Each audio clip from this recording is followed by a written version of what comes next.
Hey there, welcome to BrowserHow. In this quick tutorial, I'm going to show you how to customize the notification settings for the sites in Chrome app on computer.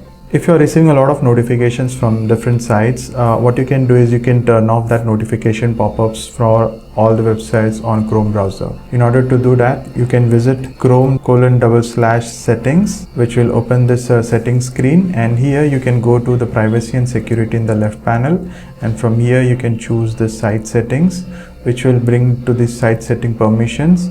And here under the permission sections you have this notifications, and just select that, and from here you can choose this do not allow sites to send notification, which will completely block the notifications from all the websites. And if you want to allow some of the notifications, what you can do is you can use this allowed to send notification section and select this add command and enter the website that you want to allow the website for.